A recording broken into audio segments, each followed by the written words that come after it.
Last week I was in Scotland and had the chance to sit down with Bex, who made the Hate Monster puppet in response to Scotland's new hate crime law and the public information campaign around it. We talked for about 9 hours. Here's the 1.5 hours that we filmed. Hi. I'm here with Bex. Hello. Who is the creator of the Hate Monster. Does the Hate Monster have a name? I think Herman seems to have caught on. Herman would appear to be kind of the most agreed upon I do think it suits him. It feels quite apt. Herman the Hater. Yeah, distinguished, but also generally daft. And his mouth moves. Yeah, he's got a little flapping up. You're a hater. He likes to blow little raspberries. He's like that bad kid at the back of class going. He's a bad lad. Okay, all right. So we are here to talk about the hate crime bill that came into force on the 1st of April, and it wasn't an April Fool's joke. It's serious. So we're going to have a chat about the bill and the worries, the concerns about the bill, especially from a. Would you call yourself a feminist? I would, yeah. Oh, yeah. I think that's quite a contested term, but feminism comes in a variety of forms, and to me it just means supporting and advocating for the rights of women as a sex. I quite like a lot of theories that come from radical feminism, gender critical feminism. I'm part of the Scottish Feminist Network. Okay. And I feel like that's the best way to describe what it is we do. So we're going to talk about the bill and especially the concerns from a feminist perspective, and just from the whole sex gender perspective. And for lesbians and gays, what could this mean?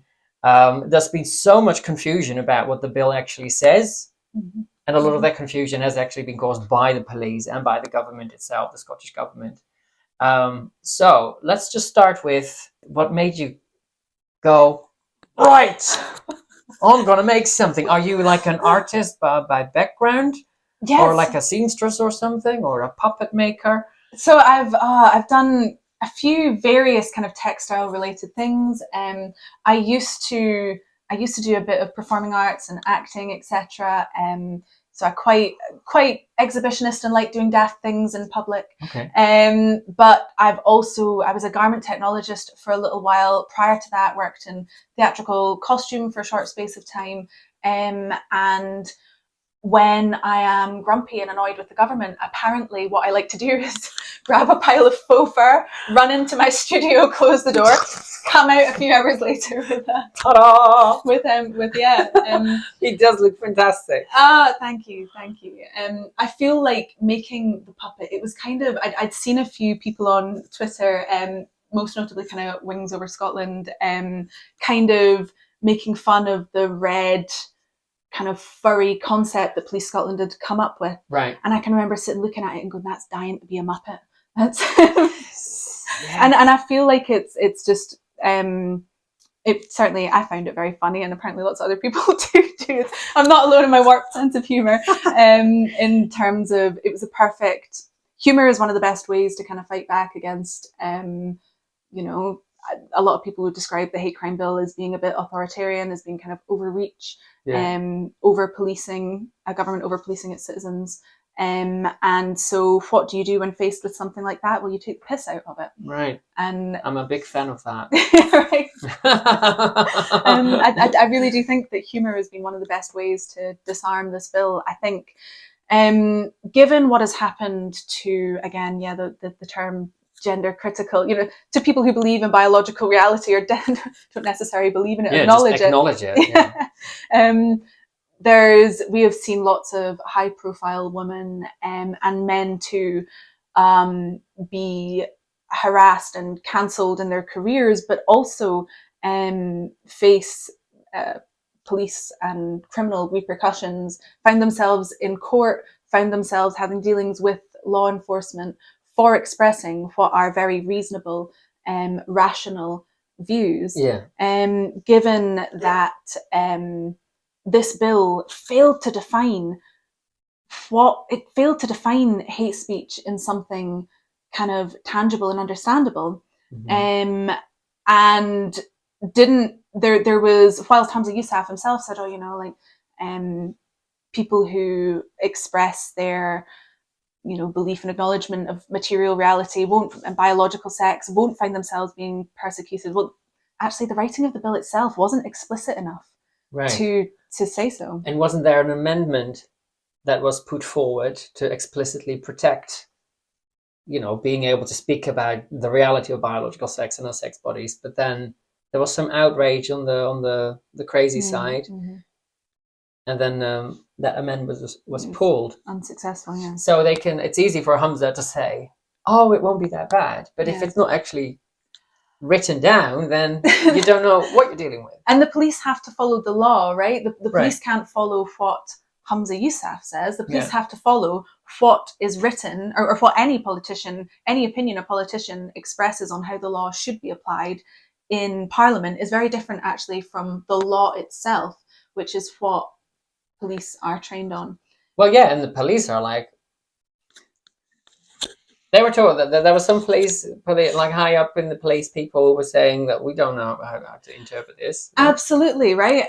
Senior police officers, people with years of experience in law enforcement, mentioning that they're already overstretched trying to police actual crimes, and mentioning that actually this law is not really fit for purpose. I'm paraphrasing here, but not really enforceable, much too vague. And I have to agree, like terms such as stirring up hatred, what quantifies that? I think what made a lot of Scottish women, and men too, frightened was, well, quite often when we express what are reasonable beliefs and reasonable opinions, there are, sorry, that's the hate monster. That's the dog telling the hate monster he's not doing his job.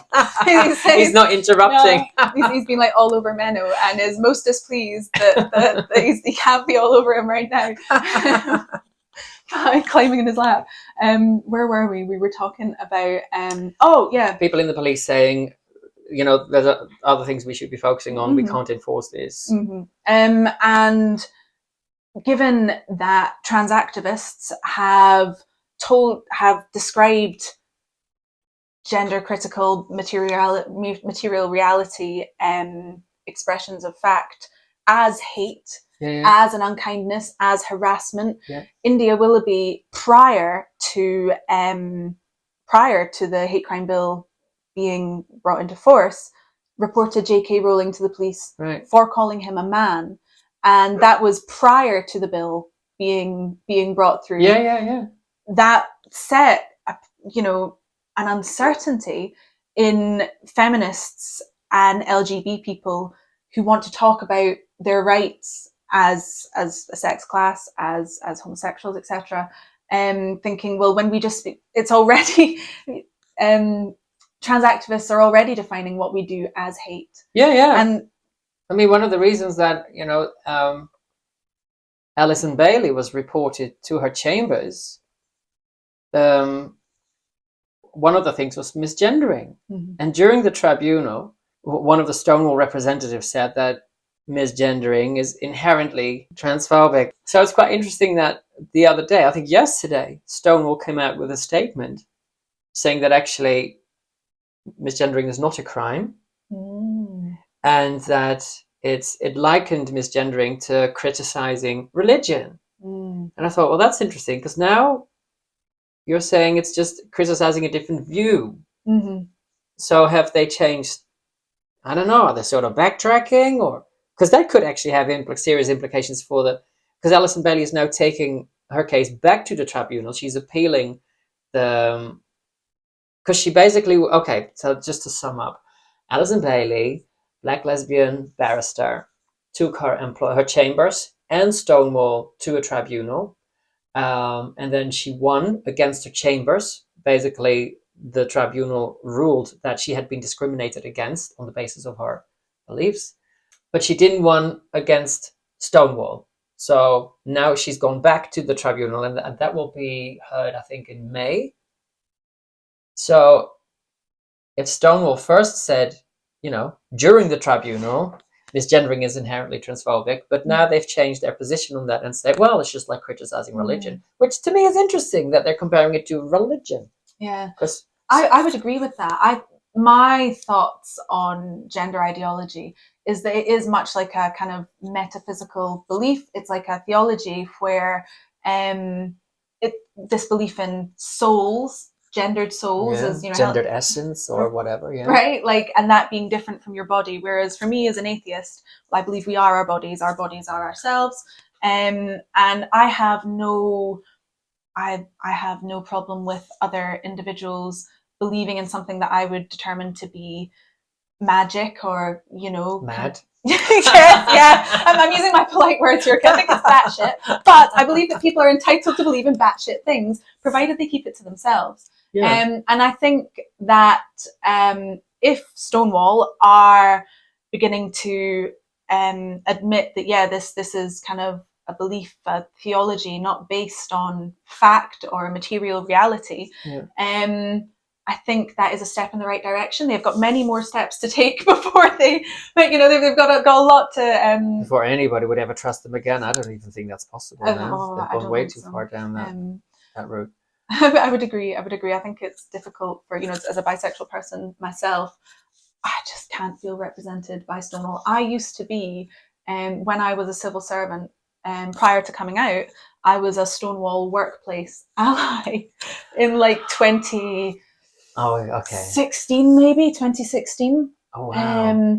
And because I really valued what Stonewall had done for gay rights, for same-sex attracted people, they were heroic in my eyes, and now just complete betrayal. And it is not the organization I once thought it was.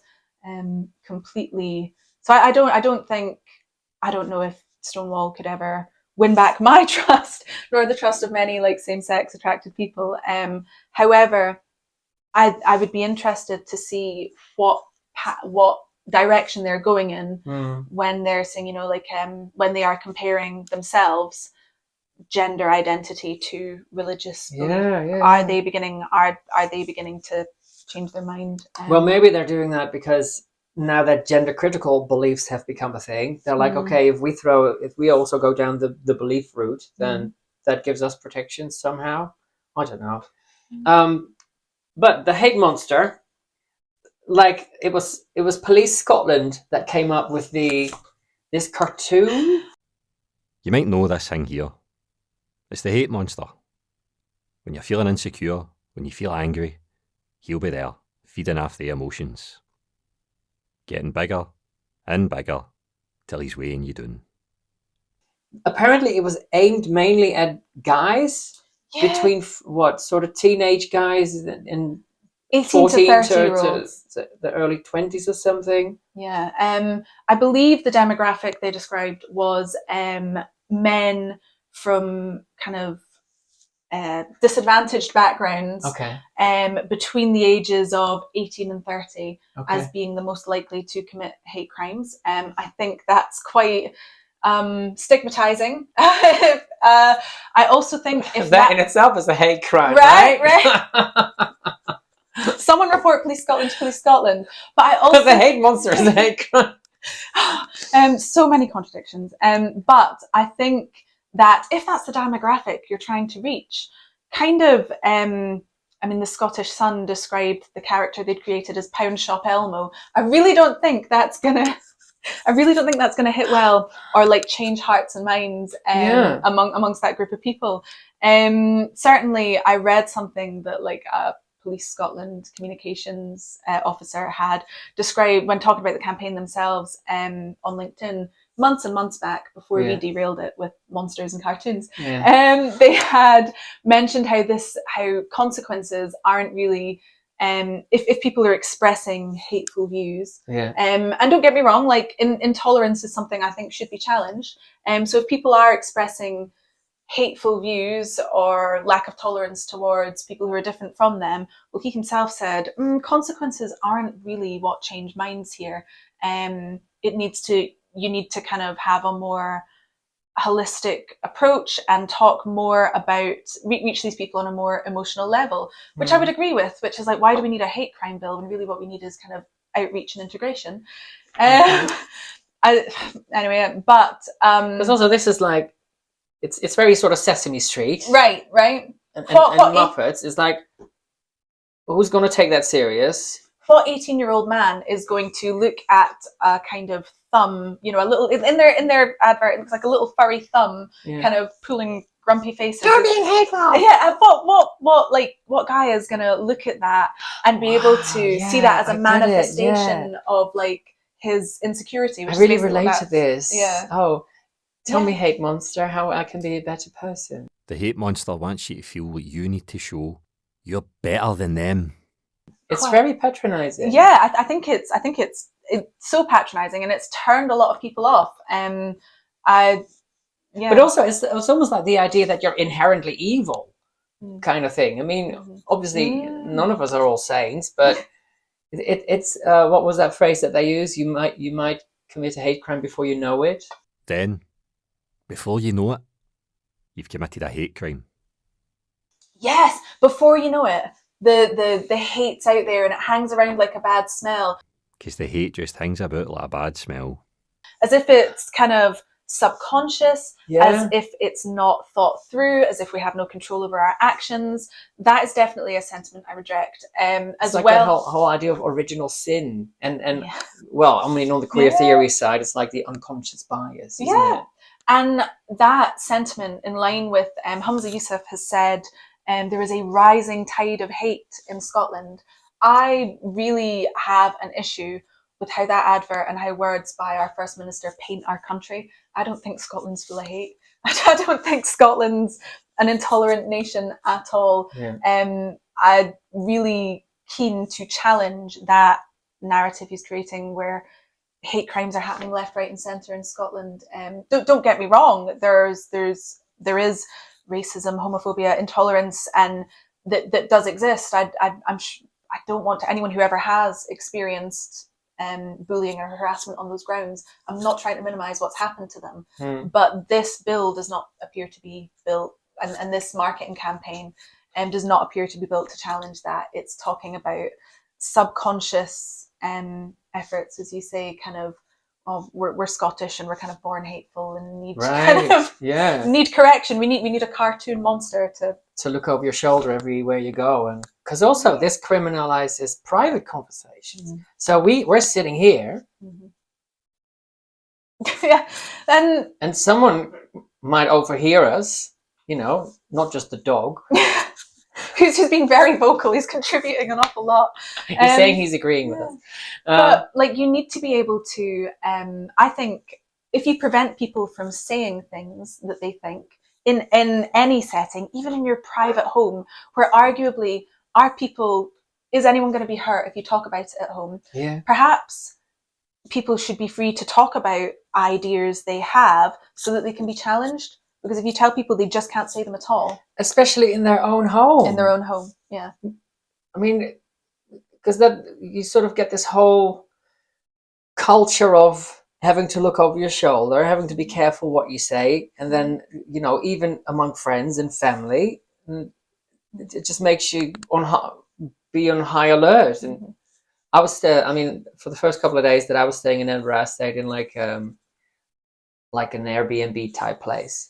And somebody that dropped me off, and so this woman opened the door and she asked us both, invited us both in for a cup of tea. So we're having a cup of tea, and she's like, "Oh, what brings you to Edinburgh?" So I said, "Well, I'm going to go to the protest about the hate crime bill." And she was like, "Oh yeah, I've read a few things about it. Yeah, quite concerning, isn't it?" And then I was like, "Well, yeah, I mean, that's where I'm going." And then she said, "Yeah, I'm going to read a Guardian article about it because I heard there's a really good article in the Guardian about that." And the person who dropped me off said, "Well, actually, there's also a really good piece in the Telegraph." And this woman just goes, "I'm not reading the Telegraph." And then this woman says, "Well, you know, I always read things, you know, from different sources. Both sides of the argument. To get different opinions." And then this woman just went, "That's just a bloody Tory rag." And then she said something, gender critical feminist, something. So I then got the sense that, okay, so this is not a topic I could freely discuss with her. And if I did, who knows? She might just phone the police. Yeah. Because she could. Yeah. Just like Yeah. that. Mm-hmm. And just like that, it's like so much is taken away from you. Just what you can, I mean, you can think things, I guess, but you have to be careful, and who's going to be a snitch. And my friends have been deleting Twitter accounts, because bear in mind, in Scotland, for example, a woman ended up in court and was dragged through that whole process because she tied ribbons to a fence. She posted a picture of the ribbons, right? Yeah, She didn't even yeah. tie the pictures herself. But right. And so I think having and the process being the punishment, where even if you are not convicted, you are dragged through, you're at risk of your devices being taken so you can be investigated. Yeah. You are, you are worried that, one, our devices are deeply personal. Two, all your images. I didn't even know if I should take my phone out, going to the protest. Yeah. Oh, women buying burner phones, because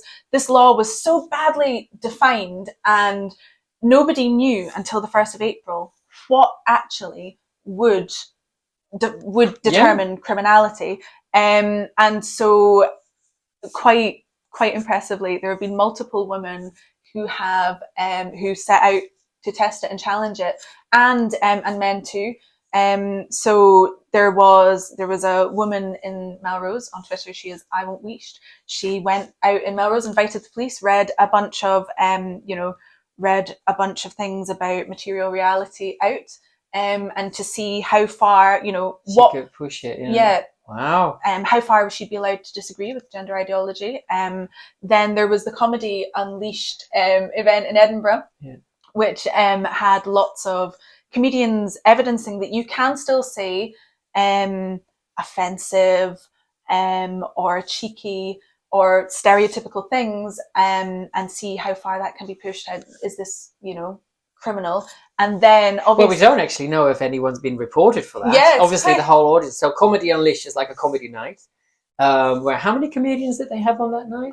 About 8 or something. Yeah. So obviously you had the host. Mm-hmm. Andrew Doyle was headlining. He's one of the organizers. Elaine Miller brought the house down. She was amazing. Incredible. Just funniest person I've ever known. No.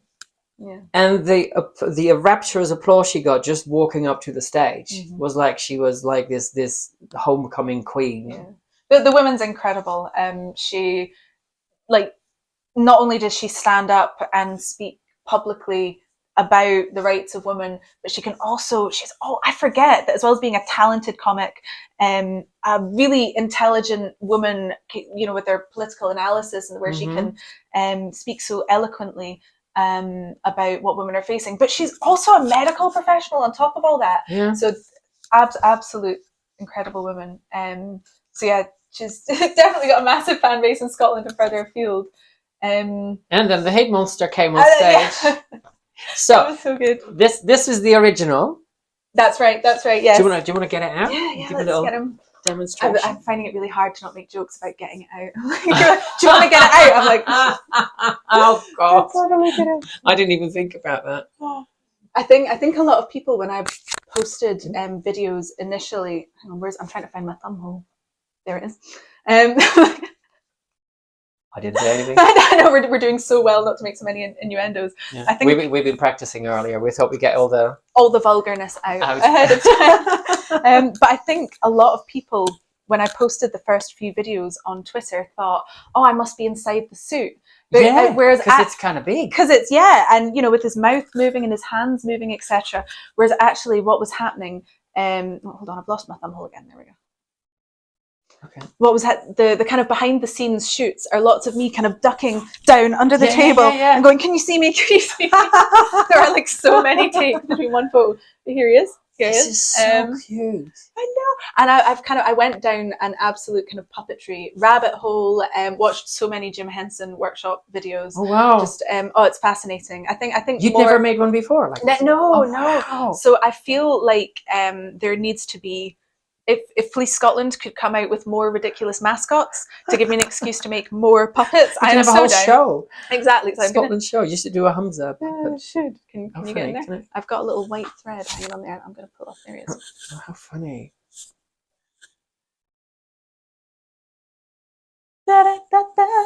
Jazz hands. Oh my god, that is like so. I'm a hater. No, you're a hater, right? Oh yeah, you're a hater. Hater. Hate speech. My god. Oh my god. Hate speech. I can't hear any more of this.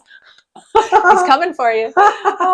And so yeah, after everyone online enjoyed the Hate Monster puppets so much, thank you. I liaised with Comedy Unleashed and For Women Scotland to make a full-sized Hate Monster suit, which was just the most fun I've ever had.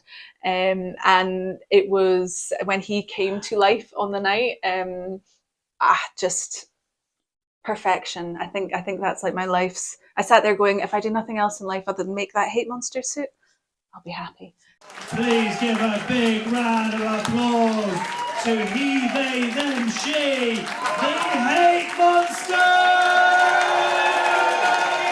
Shut up! Shut it!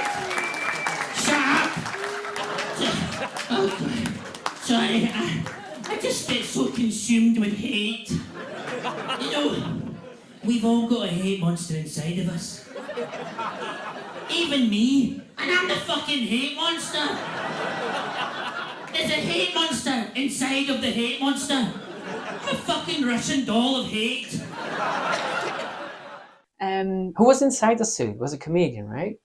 So I don't like. I like to try and keep the idea that he's real. Oh, of course it was real. Like Father what Christmas. am I talking about? So it's the hate monster. Yeah. The hate monster out there. He was so funny. It was excellent, and like the physicality and kind of the bouncing about, it was amazing. And so that was an excellent kind of opportunity to kind of test the boundaries of the law and what would be. I know I can't help it. I know. It's so expressive. How many fingers has he got? He's got three. But the full body suit. So to kind of give it the full like Muppety kind of effect, he's got 3 fingers. But when I made the full body suit, I thought, well, I'm not entirely sure what's going to go on stage, so I better give him 4 fingers. And I was like, oh, little hate monster kiss. It's quite sweet, actually. Yes, it's really nice. But we've been really good, right? We haven't been saying anything. I'm sure if we said something naughty, he would change immediately. Trans women are men. That's it. He's raging now. He's off to get the police. But I made the full body suit has 4 fingers, and that just kind of creeped me out. I kind of like going from 3 fingers to 4 creeped me out a little bit. 3 is a bit more monstery, isn't it? It is, right? Whereas like the 4 fingers give it a bit of a kind of like uncanny Cookie valley monster, vibe. isn't it? Nom, nom, nom, nom. Oh, man. So typically my kind of area of like specialty would be like corsetry, contour wear. Okay. I like a bit of tailoring, and perhaps the kind of practice in that background helped me. I'm quite good at building like 3-dimensional structures, and so I think that kind of helped. Wow. Kind of. Well, this is excellent. Thank you. And the full size one was hilarious because he's like really rotund, isn't it? It really rotund, like a great big kind of bouncing. I find him funniest from the back, where you see this kind of like he's got a lot of junk in the trunk. He's kind of like waddle. And most important question: what's going on downstairs? You know, I was like so tempted. I think it was Elaine actually who we were talking about. Should I almost made him like a great big pair of like red furry testicles to dangle kind of between his knees, and Elaine suggested, oh well, you could make them Testerical. Right. You could make them Velcro so they pop on and off, so it could be truly gender fluid. Yeah. So maybe that's an addition that the full size suit will get soon. That might be gender fluid hate monster. Yeah, exactly. I do kind of want to make him a bikini for the summer coming. Make him a whole load of AGP hate monster. Oh, can you imagine? Oh, that'd be hilarious. Make him a bra. I did nearly give him moobs. I did. I was like, I thought, I could just make some kind of pendulous things. I wanted to give him that kind of, laddish kind of swagger, and thought, well, some moves would be well suited. But I restrained myself. I did, but maybe if I make him a bikini, But yeah, he's quite a big fan of. He likes Carlsberg, Tennant's, cheese and onion crisps. That's right. He does get quite windy though. Like in that Police Scotland advert where they talk about the hate hangs around like a bad smell. Yeah, he's absolutely humming. He sings. Oh God, humming, hums out. The hate monster hums this tune. Yeah, true. Hateful tune. I love that. If he had a theme song, what would it be? Oh, there was Rachel Rooney sent on Twitter. It's a Johnny Rotten song. I can't remember. I do think the Benny Hill theme tune suits quite well. Yeah. Killing in the Name, Rage Against the Machine. That's one of your favorites, isn't it? You like that? Okay. Yeah. It's really hateful. And did Rachel Rooney? Rachel Rooney is the author who writes children's books, and she has one called "My Body Is Me," which I'm still meant to do a video on because I bought it because I thought I wanted to do like a. As opposed to that drag queen story time. I thought we'll just do like normal story time, that would be so lovely. but with an actual lovely book for kids that's really good for them. So I told Rachel, if you're watching this, I did say I would do it, and I still want to do it. I'm just all over the place and a bit chaotic in terms of when I tackle what video. But You've got lots of creativity, lots of things happening. I still want to do it, but wouldn't it be nice if the hate monster read it? That would be, oh my God, that would be the cutest thing. I think we maybe have to make that happen. Can you imagine? I think that would be real sweet. Yeah. So did she because what Rachel does is sometimes online, she on Twitter, she posts like rewritten lyrics to existing songs. And she did one for a Gilbert and Sullivan song. Really? That was it a Gilbert and Sullivan song? Yes! Oh, what was it? Oh, I saved it somewhere. Because they're like, Mr. Menno, you need to record this. And I'm like, this is really hard because it's Gilbert and Sullivan, which is very wordy. And it's very, like, they sing it real quick. So I thought maybe I can record it slow and then speed it up so I can at least get the words out. The very model of a da-da-da-da-da-da. Oh, I love it. I can't remember. I should know. I used to be a bit of a musical theatre aficionado, but it escapes me. Okay. I'm going to frantically Google it as soon as the camera's off. But this character just screams out for like an Avenue Q style. He does, right? Yeah. Well, he tried auditioning for Avenue Q, but his singing's a bit off colour, right? Off colour. So, yeah. That's a hate crime. And Sesame Street, well, he's clearly just too vulgar for that, right? Yeah. So but Avenue Q has some brilliant songs. Yeah. One song is Everyone's a Little Bit Racist. Sometimes. So maybe we could come up with something. Everyone's a little bit hateful. Yeah. Or that would be so cute. Oh my God, everyone's a little bit hateful today. That would be genius. Everyone's a little bit hateful. Okay. And maybe because this whole campaign is like trying to shame people, right? It's like you had a hateful thought, you said a hateful thing. Yeah, and with this kind of like, which is also about perception, right? It's not even about it's just about how somebody perceives it. And yeah, completely. This hate is somewhat subjective a term because I think what we're facing a lot of right now is some people define hate as something that they just disagree with, or some people define hate as something which has offended them. And just because something has offended you or you disagree with it doesn't mean that it shouldn't be something that's allowed to be said. Which I think is why it was so valuable when J.K. Rowling, to go back to what we were saying about kind of women testing the law. Yeah. A lot of women in Scotland in the networks that I'm part of were really frightened and really nervous about, gosh, what am I going to find myself facing a fine or potentially imprisonment for? We didn't know, so. Yeah, or at least have that process where there's the knock on the door or there's the telephone call and then take your devices. And so J.K. Rowling doing what she did, in very explicitly testing the law and very powerfully. Was that long thread that she did? Yeah, the list tweet. I I want to cover my mouth, but I have to cover the microphone. I should do it like this. So with the hate monster. So J.K. Rowling tweeted, And India Willoughby always says Rowling. It's like rolling. Why J.K. Rowling disguises yourself? Rolling. It's rolling. Rolling. Sorry. It's all right. That's a good start.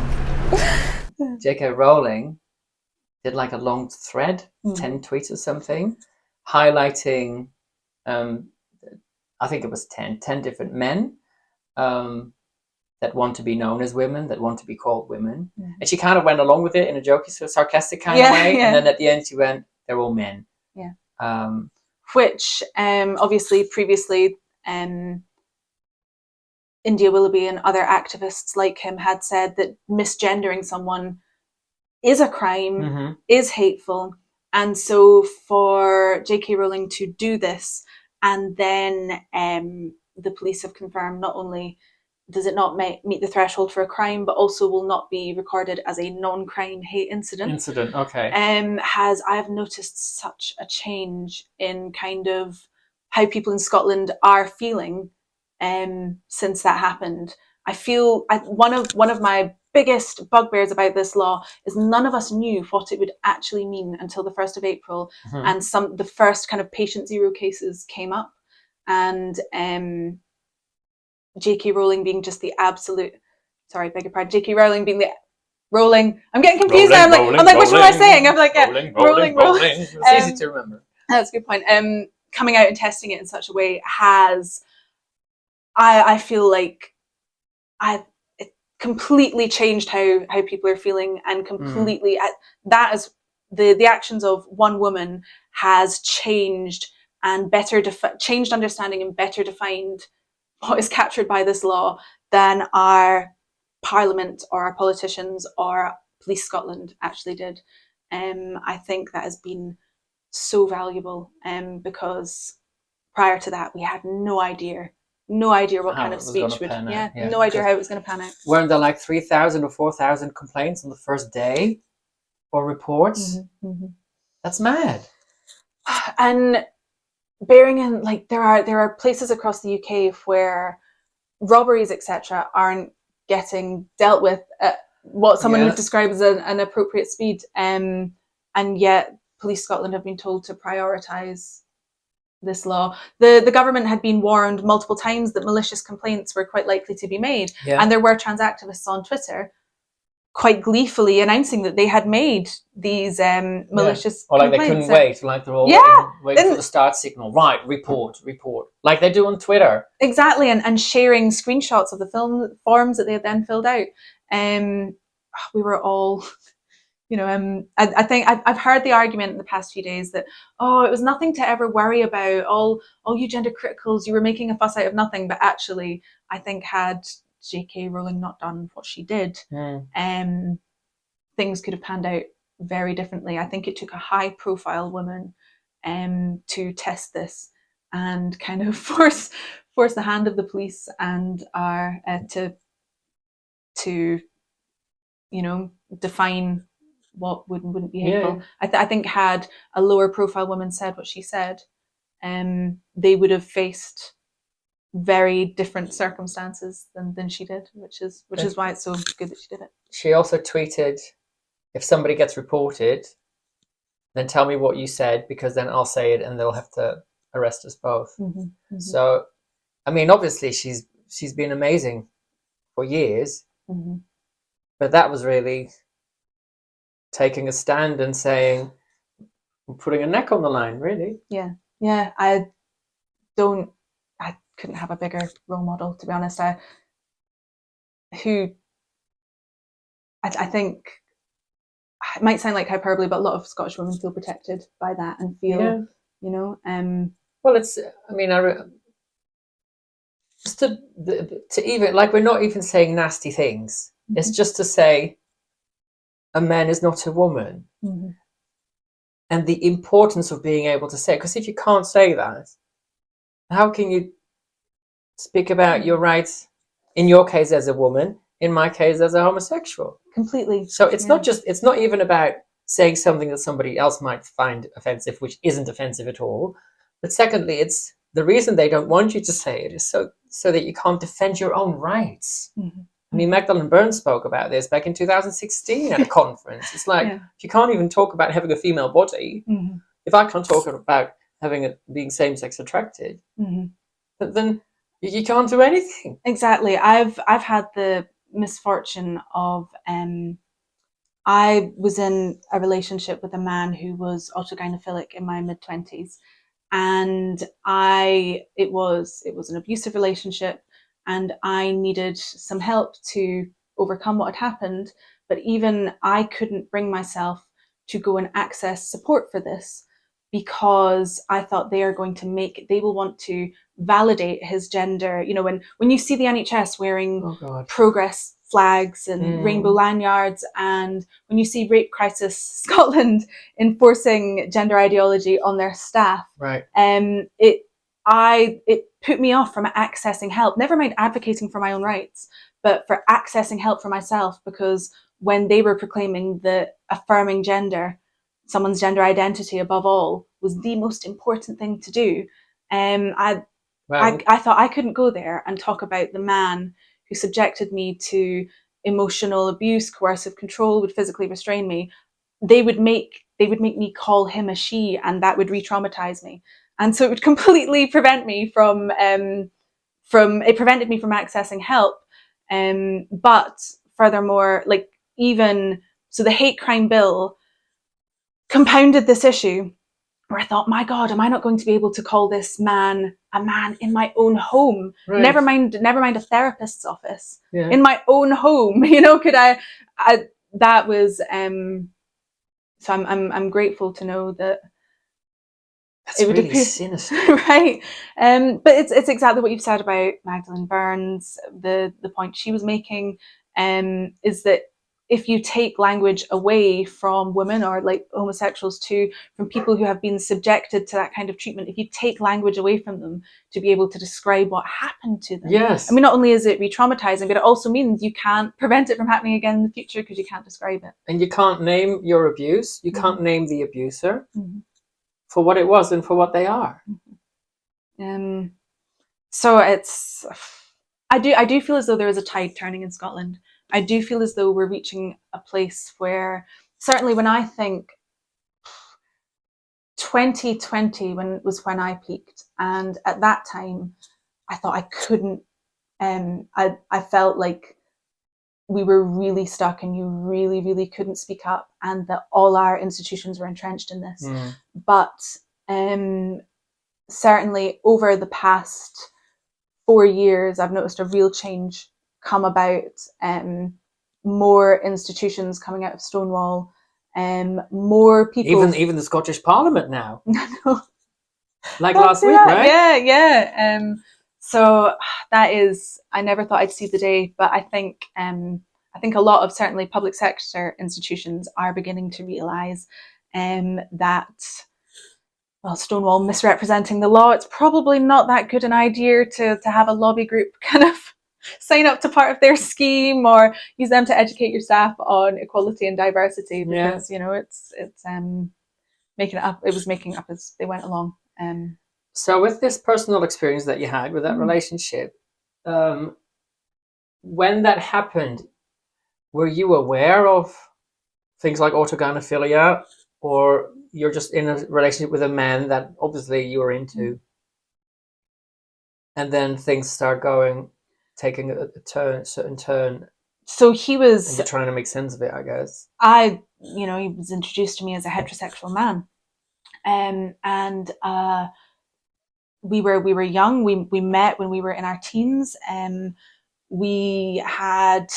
But we ended up in a relationship kind of when we were in our mid-20s, and I understood him to be a heterosexual man until I got to know him better, and he disclosed to me his feelings that he thought he was to be born a woman. He described himself as trans.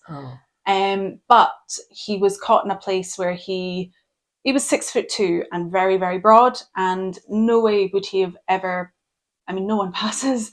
A man is always a man, but he didn't think he would be able to ever kind of develop his physique into that of a woman. And so our relationship was, he was a man outside of the house, but in the house Okay. believed himself to be a woman and wanted to be Right. treated as such. Oh, God. It was very much,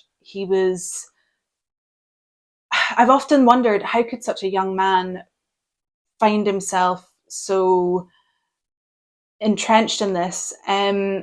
Certainly pornography he'd been watching pornography since a very young age, and it had kind of shaped his idea of what a woman was.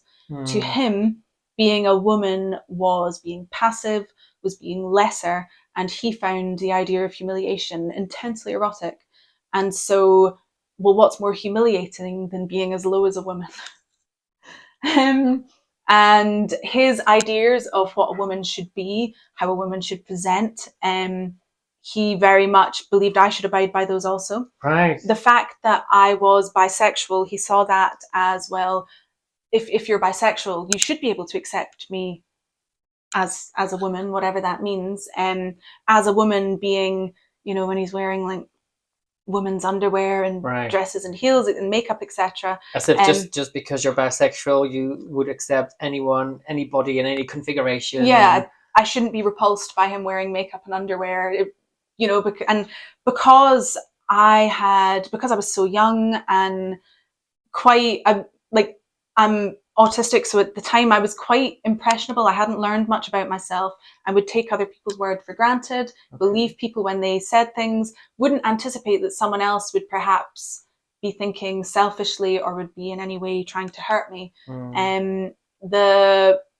So there was no way. I kind of thought, oh, well, this can't be coming from, especially all the messages that we're receiving from Stonewall at the time, and kind of the uptake of gender identity in society compounding this. I thought, well, as a good liberal, it is my duty to affirm this man and help him, and I would be a bigot if I didn't accept him as this. Okay. And so very gender identity was like, I thought I was the only person who had experienced a situation like this, and it was when I heard other trans widows speaking out. Obviously, I wasn't married to him or anything, but upon hearing other trans widows speaking out, I thought, gosh, there's a pattern emerging here. But at the time, I wasn't armed with the knowledge to understand that actually he was using this trans identity to control me. For example, I was in my mid-20s, I used to wear 1950s dresses with little kitten heels and great big petticoats, super feminine, even just wear them to the office. So that's probably his fantasy. Well, he would it was. And when I would go to leave the house dressed like this, and he would sit back and tell me, how could you, how can you wear that, how dare you wear that outside the house when you know how it makes me feel. Oh my God. And so in the same way, where kind of in stereotypical heterosexual, abusive relationships with men where they control what the woman is wearing. Yeah. This man was controlling what I was wearing, but he didn't want you to have the freedom to just completely be an actual woman, being feminine. He couldn't stand the fact that I had what he wanted, and he explicitly told me eventually that my physicality was what he wanted. That he wanted my hair, my body, my face. He's imagining how well he'll fit within your skin. And that was, in hindsight, I can look back and realize it was jealousy and envy, and he sought to control me because of his envy. And I don't think I would have, had there not been in society at the time a culture of, you must have, trans is beautiful, trans is not an ideology, it's real, and if someone tells you that they're trans, that means they are. I'd taken this as fact, being an impressionable young woman, and had that not been going on, had I not felt that pressure from the push for LGBTIQ+++ inclusion, etc., this trend that was ongoing, I think I probably would have felt more empowered to turn around and go, hold on, I don't like this. Right. But I felt like I couldn't turn around and say, I don't like this. So it's like you're trying to gaslight yourself. Yeah, that's exactly what was going on. And I didn't peak until a few years after this relationship. Oh my days. And when I did, because when I left this relationship, I thought to myself, oh, I can't possibly, I mustn't tell anyone about this, because if I tell people about, if I tell people about him, that might make other people think that all trans people are like that, and I don't want to give that wrong idea about trans people, so I must keep this to myself, and never question it, and must presume that they're, this must be really rare. Most people with a gender identity must not be doing it for a reason of fetish, etc. And then I peak, and then learned more about it, and kind of saw examples of, learned about autogynephilia as a fetish, saw examples of predatory men in society using this as a loophole to get into women's spaces, as a loophole to step over women's boundaries, and kind of was able to put two and two together and think, my God, that was really that belief was dangerous. That was, ideas have consequences, and that belief being pushed by charities like Stonewall, which previously as a bisexual woman was something that would advocate for my rights. Well, I thought, well, they wouldn't recommend something that could be bad for me. Yeah. Actually, they were.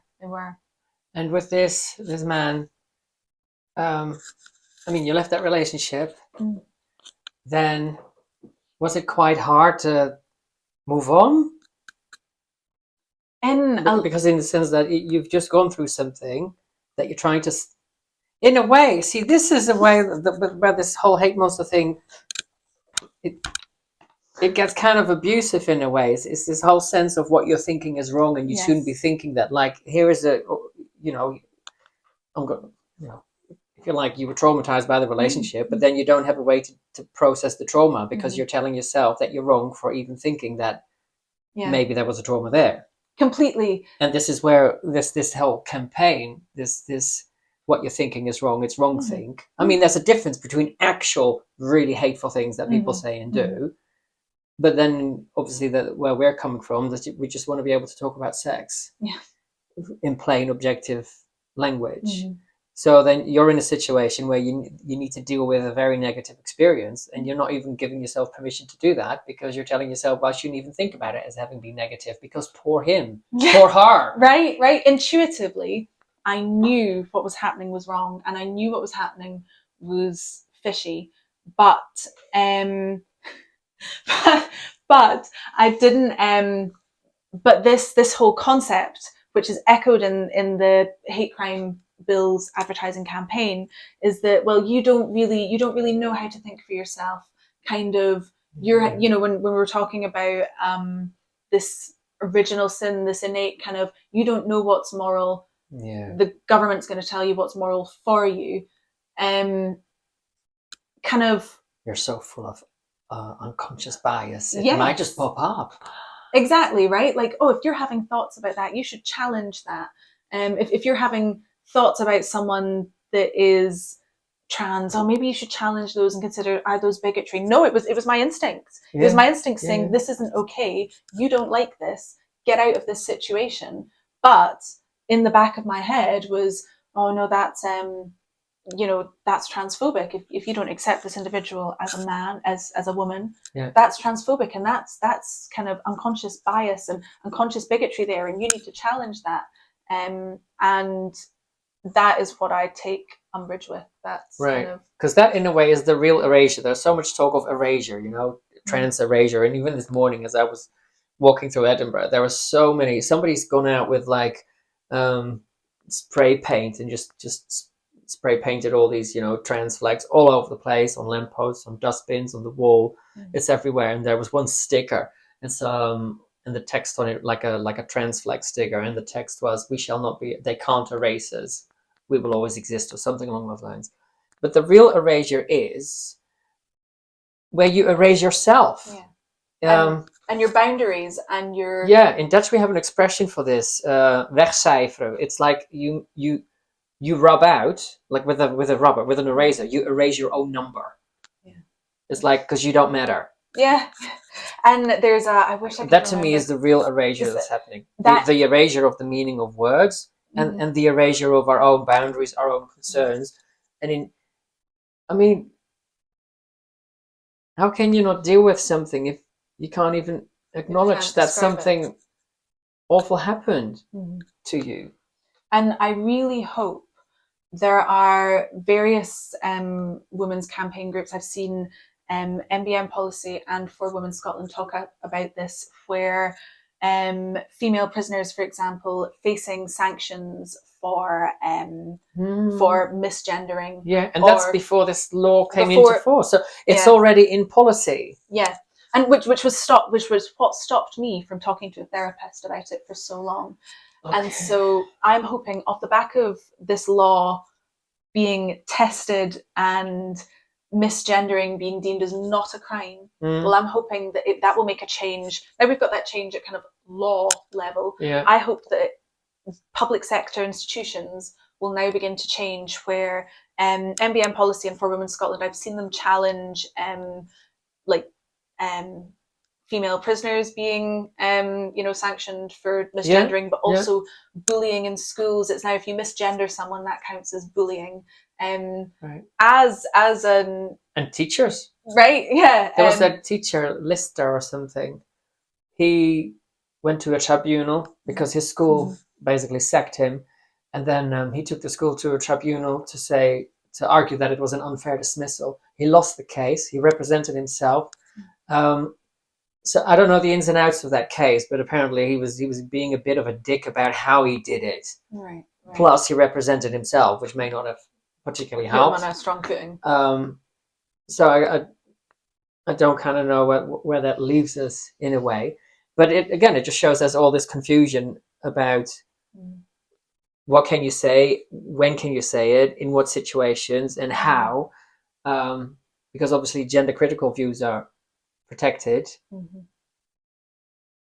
The Edinburgh, on the point you're making there, Edinburgh rape crisis have been taken to tribunal by one of their employees. Yes, And Ros Adams. something. Ros Adams, yeah. And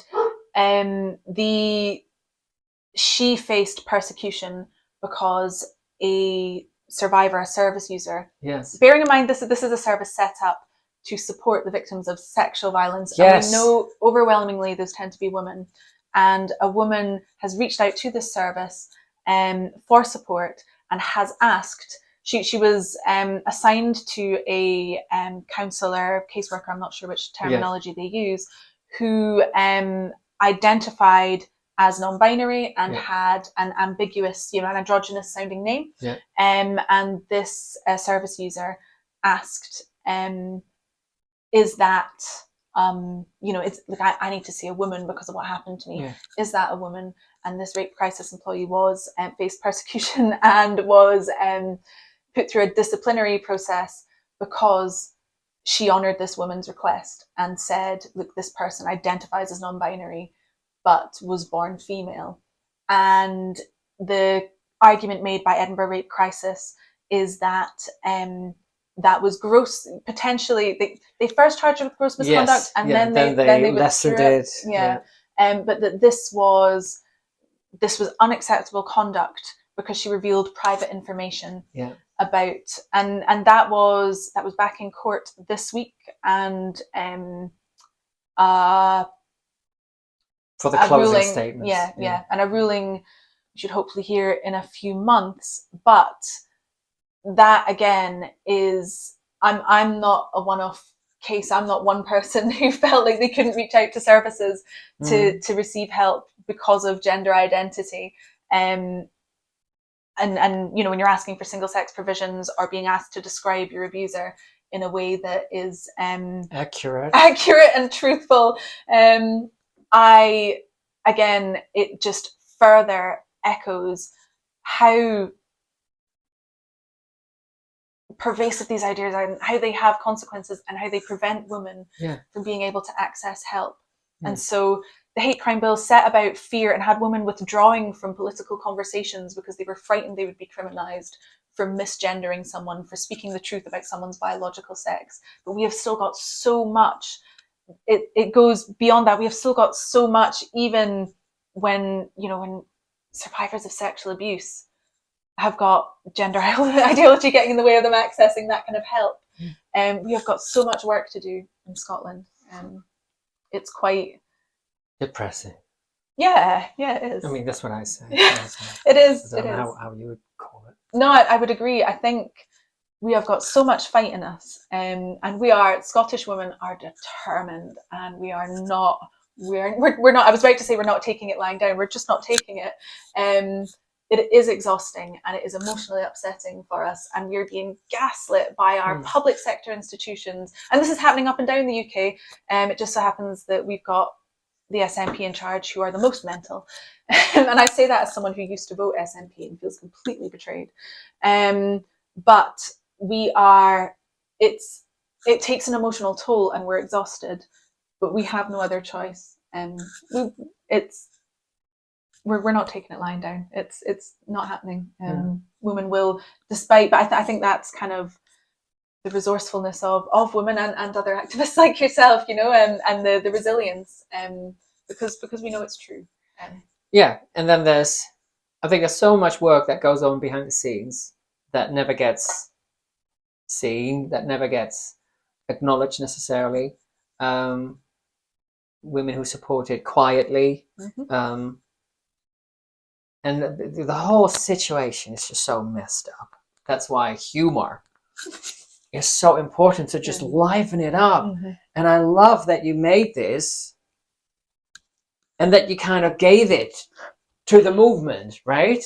I think that's something that Elaine Miller said, like you gave it to us. That's like, I think what I love is that so many people have jumped on the bandwagon and made videos, made pictures, made like Photoshop edits, made their own hats, made their own furry monsters. I think someone described him as a folk hero, and I think that's exactly I feel like it's definitely I'm really, really chuffed that my daft puppet has inspired a whole lot of other people to make daft red furry things. Yeah, I know some, because there's this Kelly J. Keane is doing her Let Women Speak in Edinburgh on Saturday, so I'll put this video up after that. But I've seen some guys, men, they made their own hate monster thing using like red beanie heads. Yeah. And a few of my friends have made the same. Some women have managed to get their hands on red furry coats. I think it's I'm really glad that we've reclaimed him. We've claimed it as it's become an icon. And this is something that particularly women do so well. I find it's like what's his face? He called women dinosaurs hoarding rights. Yeah. What's his name again? Was that David Lammy? So David Lammy is like, oh, you're just a bunch of dinosaurs hoarding rights, and then women go, right, bring out the dinosaurs, the Turfosaurus. Oh my goodness, yeah, that was one of my favorite parts of turfing. Is that I loved dinosaurs when I was a kid. What kid doesn't love dinosaurs? And now I had an excuse as an adult to go and buy loads of like dinosaur books, dinosaur cards, dinosaurs for my Christmas tree, dinosaurs for my hair. Dinosaurs everywhere. Exactly, we had a great time. And you like Christopher Hitchens. That's right, I love Christopher Hitchens. I have named one of my cats after Christopher Hitchens. So Christopher Hitchens, I once saw him being interviewed or be part of some panel discussion talking about religion, of course. And he said something and I wrote it down and I've tweeted it out a few weeks ago. So I'm just paraphrasing now what he sort of said. But he was talking about mockery because someone on another panel team member, arguing for the opposite case, was saying that, mockery is rude and mockery is hateful and all that kind of stuff. Christopher Hitchens just comes out and says mockery isn't just important, it is a moral duty. Because it's through mockery that you show up authority, and that you question authority. It's essential thing to do. Susan Smith wrote an excellent article, beautifully written for The Critic, about how humour in the face of, I can't paraphrasing here, but kind of authoritarian laws or unjust actions by our government is one of the ways that not only do you cope, but it's one of the best ways to tackle it. And to cut through the nonsense. Right, exactly. Because if it can survive humour, or if in, the case of the Scottish, the hate crime bill, it can't survive humour. I think it's pretty, pretty been declawed quite considerably by a lot of campaigning efforts. But that is one of the best ways to tackle batshit rules. And so is Herman going to get another outing? He is after Comedy Unleashed. Absolutely. He is coming on. He's going to come along on the 6th. Okay. Yeah. He is. There's a lot of people excited to meet him, and so he said yes. I will bring him on the 6th. Excellent. That, and he might just find himself popping up and down in various parts of Scotland, causing lots of naughty things, getting up to no good. All right. And as you were researching for this, did you then sort of venture into, I mean, I'm sure there was like the whole Muppet thing and puppet making thing, but is there also another area that's a bit more darker maybe about? So I did have furry things. Yeah, the things you do for women's rights and free speech in order to learn how to make the shoes and make for the Comedy Unleashed show the wearable suit with a visor that you can look through. Oh, it's a complete different head. Yeah. Oh my days! How did he look through that thing? So, I mean, obviously he looks through his eyes. Because he's real. After going through a lot of furry tutorial pages and scarring myself for life, the way to do it is black tulle, netting, dress net, and tinted window film, the kind you get in Halfords. Okay. A combination of those. So I'm a little more acquainted with furry fandom than I ever wanted to be, but it was worth it. Yeah. For the cause. For the movement. I'm having nightmares, but I'm glad I did it because, for the cause. And what other things do you sort of get involved in with all this stuff? Because I saw you in a picture where you were accompanying for Women Scotland. Yes. And so is that when they went to court, or was that about the that's Supreme right Court? I believe that was the Court of Session.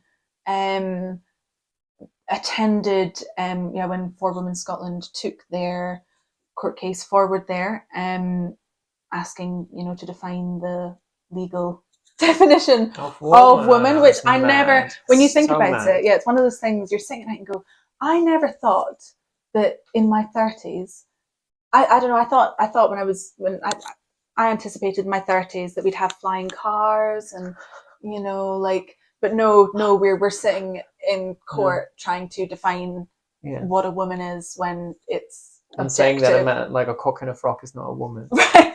And that they don't belong in women's prisons. And I mean, in a way, because sometimes I wonder, okay, things are changing, the tide is changing, but it's changing very slowly because the Isla Bryson case is over a year ago. Yeah. And then I wonder, and then there's this hate speech nonsense. Now we know that obviously there's a lot more leeway than we thought there was, but it's still in place. And I wonder on Saturday whether that means,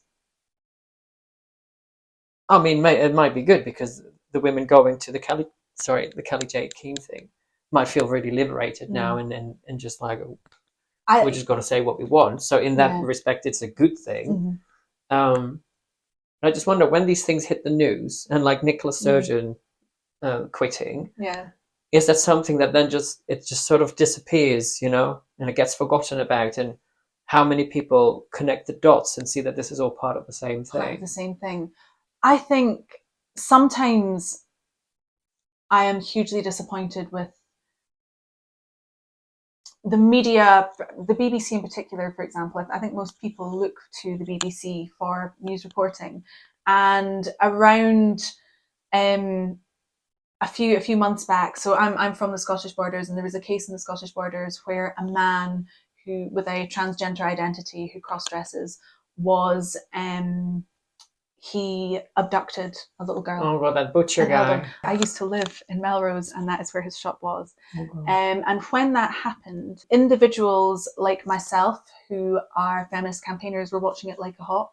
But furthermore, like, I have friends who still live in that area that I'm in contact with, and every single person was not only, first they'd all been out looking for the girl, then they were all kind of caught up in what wanted to see accurate report. It was huge. It was humongous. It affected so many people. And yet that evening, when she was unfortunately found abducted by this individual, it was pushed so far down the news bill.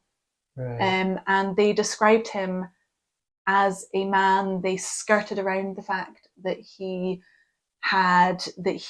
went by a female name, that he had abducted this girl whilst dressed in female attire, that whilst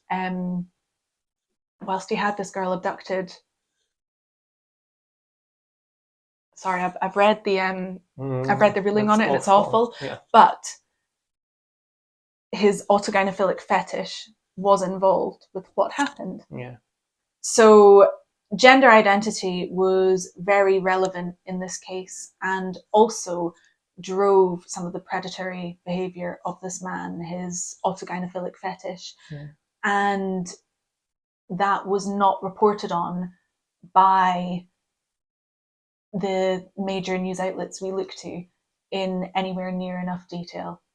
His transgender identity was played down considerably, Right. and I believe that's because it was inconvenient to whoever was in charge of the news. And I think we are being betrayed. And so, as you know, people not just in Scotland but UK wide, I think we are being betrayed. I think things like that, I would call it kind of lying by omission. And it means that people aren't, unless you are activists like ourselves who keep an eye on this stuff and the average person going about their daily business is relying on news sources like that to inform them well. But it's like there was a news report of a woman in Teesside who was masturbating her penis in an alley, and it didn't say trans woman or transgender woman. It just said woman. And so I think, and again, like, just ludicrous and complete omission of the truth of what really happened. And then you see a picture and you just see a bloke. And with the case of that, the bloke who killed that Spanish tourist, who was also reported as a woman, it's a bloke. And so when it comes to, you're talking about, well, things are moving, despite having these huge cases in Scotland, things are moving really slowly. Yeah. Things like that, like inaccurate reporting, are designed to kind of lessen outrage with the public. And also, his crime is going to be recorded as a women's crime. Yeah. So it's like, you can have that, right? Great, nice one. Yours. Which is beyond insulting. And this guy had, he was communicating with some other bloke in the States who thinks he's a woman, and they were sort of egging each other on to do crazy stuff like that. So, I mean, we talk about male pattern violence a lot, but this is a very specific male pattern. It's the male AGP pattern violence. Yeah. Right? And one of the things that concerns me is that, so there is a, how big this subset is, right? It could be more than a subset, but there is a population of men who take on a transgender identity who are driven by paraphilic urges, and there's a crossover, which are compulsive, right? And I am worried. So I know that I can misgender someone now without, being convicted of a hate crime. But am I allowed to say, actually, I suspect there's a crossover between transgender identity and paraphilic and potentially predatory behavior? If I say that, if I make that analysis, am I stirring up hate towards this group? Well, to me, that sounds quite objective. And also, this is something that's been known for decades, that men who like to cross-dress often have paraphilias. Mhm, You know, mhm. it's nothing new. Mhm. It's not like you're saying anything new. Right? It's not like it's You just it's not like she's But- going, where did she get that from? Right. Yeah. And I've just started reading a book.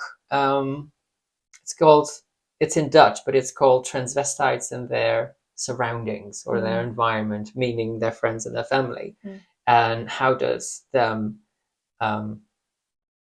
being transvestite, because it's from 1990, it still talks about transvestites, Yeah. but it very clearly states that it's rooted in compulsive behavior and it's sexual behavior.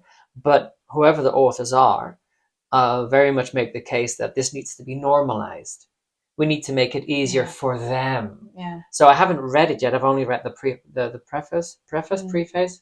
What do you say? Yeah, preface, preface, both. I would use both Okay. interchangeably. But already it's like normalize, because often we wonder, how did we get here? And it started a long time ago. And that's that normalization and that kind of, no, we should just accept as, like, revulsion is arguably a defensive kind of reaction, right? It's a defensive. If you're repulsed by something, it's because it's usually dangerous. And so that repulsion I felt, and that revulsion I felt towards my ex when he was dressed as a woman, was my body telling me something's wrong here, right? And you don't have to go close to this. But like what started in the 90s with those researchers who are saying, oh, we should normalize this and accept them and make life easy for them, that is eroding on the boundaries of people who could be made vulnerable by this predatory and who then paraphilic might behavior. not be able to speak out about it or to name it for what it is. Yeah.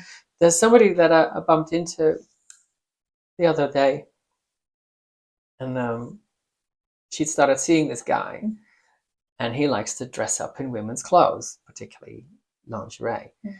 And she said she thought that was really nice. And so she goes up to him and she picks out clothes for him and goes, oh, why don't you wear this, or why don't you try that? And as she's telling me this, I'm like, this is a man with a fetish. And he's using you to supply and validate his fetish. So every time you go up to him and go, oh, this would look lovely on you, he gets off on that. So we need to have a chat. I need to have a chat with her. We were just on the street talking, but as she's telling me this, I'm like, alarm bells everywhere. Honey, we need to have a word. Whereas what that hate monster is, or that campaign is trying to tell us, is ignore your alarm bells. Yes, exactly. In respect to the whole sex gender thing. Completely. And not just the hate monster, but organizations like Stonewall, or any individual who says that there's no such thing as girls and boys. There's no such, biological sex as a construct. It's either a spectrum or it doesn't even exist. Yeah, but it's definitely whatever it is. It's definitely not black and white. It's definitely not, one and the other. I think, it's funny, the story you mentioned there really does kind of resonate with my ex, would do similar things where he lied to me about not having any women's clothes and feeling really terrible about not having any women's clothes because he was too shy to go and shop for them and didn't have any and would feel really good if he had some. So I bought him some. Right. And so then you become part of it, don't you? And then I found out he had a bigger lingerie wardrobe than any woman I know. He had hundreds, but he was lying to me and telling me that he didn't have any so that I would buy them for him. And that's not just, there is something kind of abusive in that, where you are like, that's effectively not quite theft, but not far off it, right? He was trying to take advantage of the resources. Did he ever wear your stuff?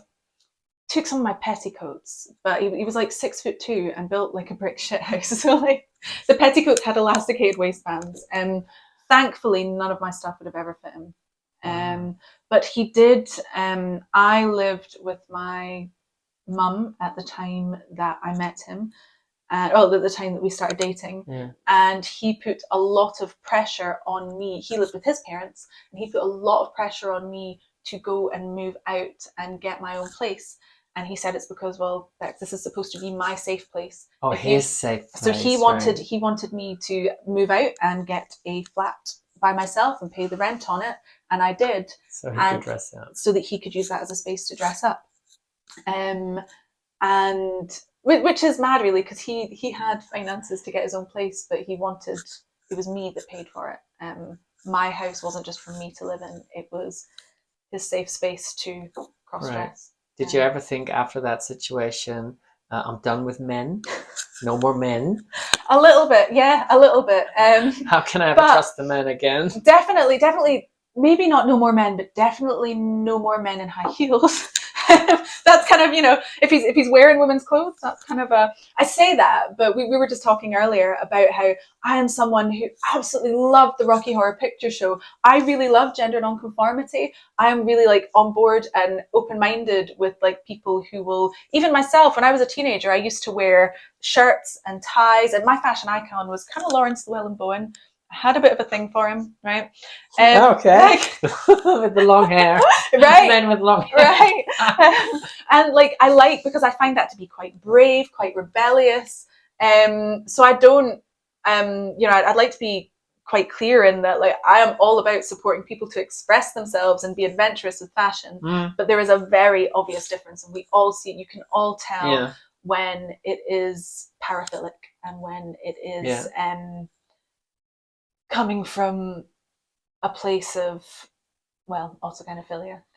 But I didn't. No, I'm not completely put off men. I didn't really look for like a date for a long time after that. But I came across my current partner by chance, and he's a man, and he doesn't wear women's clothes. It's okay.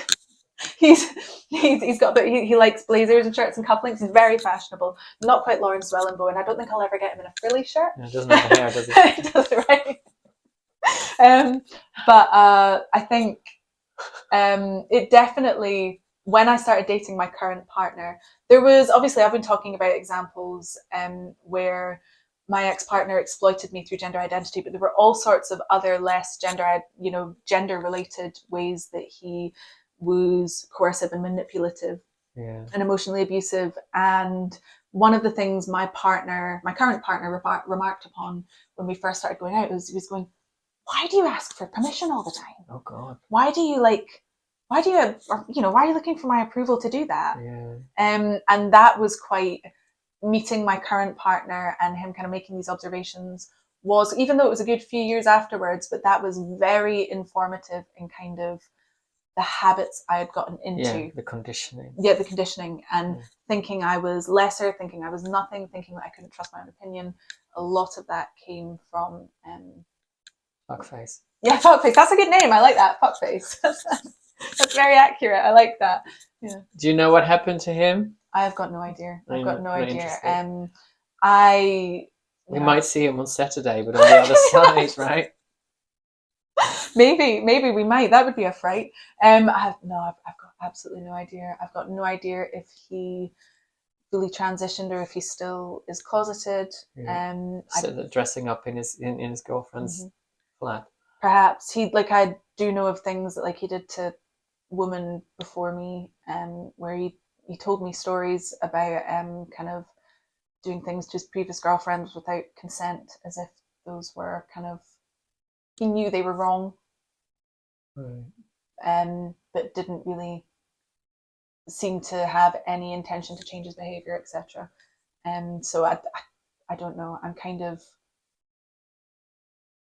I try not to spend too much time thinking about it, but let's move on from sorry, it's a bit of a dark one. back to happy things. Back to happy things. Yeah. So,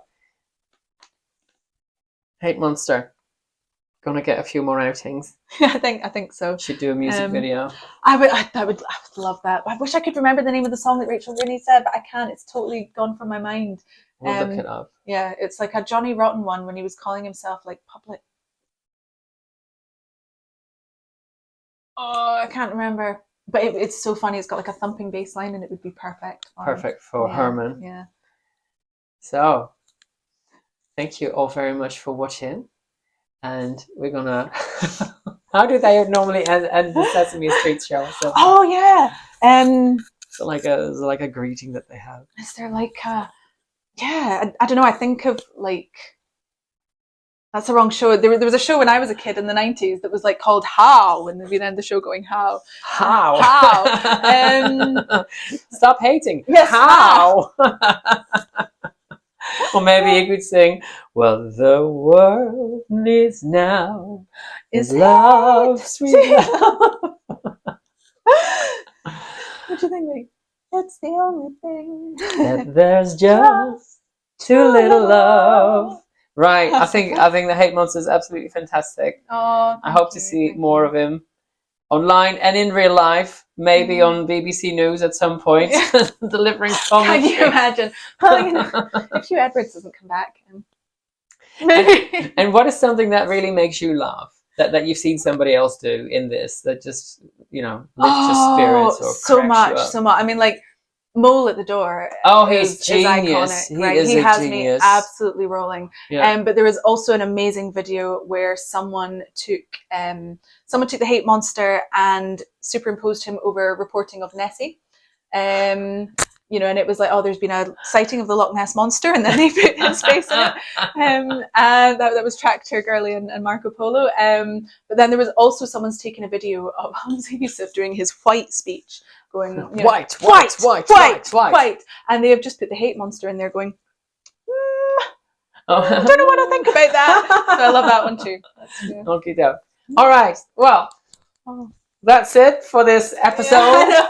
Thank you so much for chatting to me. Well, thank you so much for coming on in your own living room, dining room, and thanks for creating this and sharing this wonderful thing with us, and for it just you know starting to live a life of its own.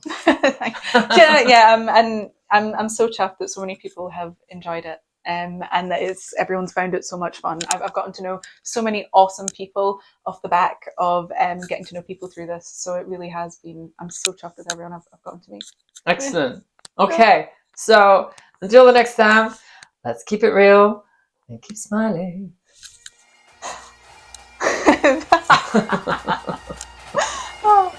The following day, Bex attended Let Women Speak Edinburgh as the Hate Monster and provided many laughs and monster hugs, and also took to the mic. I saw this ridiculous law and thought, well, what is the best way to take the absolute mick out of this ridiculous law? We'll make a furry suit. And I'm so grateful through the making of this suit to have met so many women who have made me feel bolder to speak up and listen to other people speaking up. It's unfortunate that women who have been subjected to male violence are having to speak openly about our trauma, something which should be granted, to be honest, to remain private. But it is the only way we can get them to fucking listen. So, thank you very much. I'll be hanging about and we'd love to give you all a big Hate Monster hug.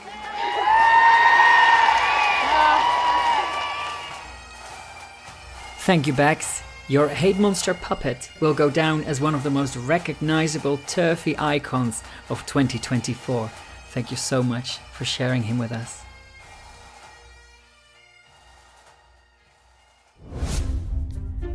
Thank you so much for watching, and thank you to my PayPal and Patreon supporters. Because of you, I can make videos like this. Special shout out to my big spenders.